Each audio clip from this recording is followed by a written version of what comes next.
What an executor cannot do during a probate. Our company, Horizon Real Estate, we are here to demystify the whole probate real estate process for you. And our focus is on the limitations for executors and administrators. That's our focus today.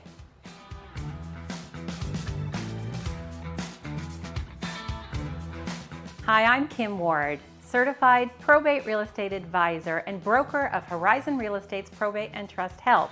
My team and I have been helping executors, administrators, and trustees for over 20 years in San Diego County. So let's talk about what an executor cannot do during a probate process. An executor or administrator should never commingle the estate funds with their own funds. Their obligation is to take care of the probate and the estate, and their obligation is to use the estate funds for the estate, not for their own. And in the case of a will, the executor must follow what the will dictates. Now, whatever is listed in the will, as long as it's legal and feasible, the executor must follow the will. Another thing an executor should not ever do is to play favoritism with the beneficiaries. They must treat all the beneficiaries equally and have no bias or unethical behavior towards any one beneficiary. An example of doing something terribly wrong when involved with a probate is to sell a piece of property for less than what it's worth. Let me tell you a story about John. He was the executor of his father's estate. Now, John decided he wanted to sell the father's property to his friend, Bob. And he went and sold the property directly to Bob without any real estate help. And he sold it for much less than fair market value. Now, you can imagine how the beneficiaries felt about that. They were not happy. Any unauthorized distribution of either personal property or funds or the real property should not happen when you're responsible for a home in probate. Let's talk about the consequences for John. He had a breach of his fiduciary duty to the estate and the beneficiaries.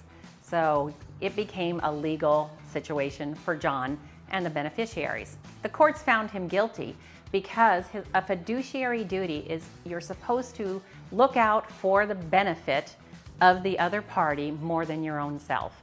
And who knows why John chose to sell the property to his friend. Maybe he just really liked him, but he should never have done it. And of course, he was removed from his duties as executor, and he did face some legal consequences.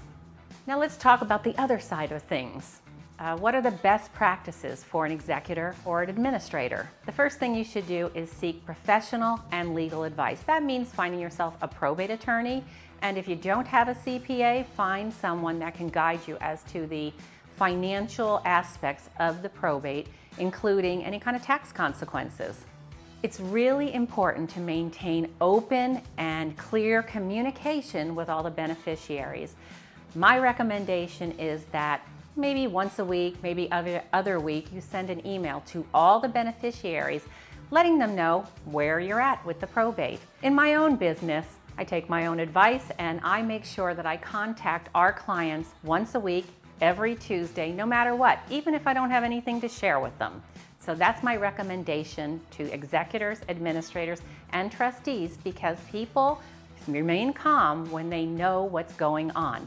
It's really important to maintain accurate records. My team and I, we drafted an easy inventory collector that we give to our clients. Our easy inventory collector, well, it allows the administrator, executor, or trustee to clearly keep track of all the assets of the estate.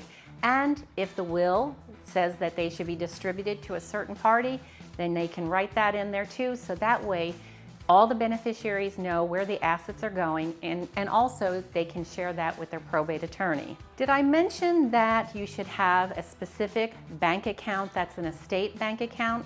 You'll need what's called an EIN number to open that bank account in the estate's name. It replaces your loved one's Social Security number, and it clearly establishes the estate bank account. Being an executor or administrator, well, it is a significant responsibility and it takes a lot of time and expertise. You'll have significant responsibilities and legal boundaries, so be aware of what those are. When you take on the responsibility, either through the will that your loved one asked you to take on that responsibility, or you've been appointed by the courts, it's important that you understand the ethical and important limitations of what you can do in this role. And it's important that you know that it's an honor to be appointed as someone's executor through the will or through the trusted courts, the probate courts, as the administrator of someone's estate.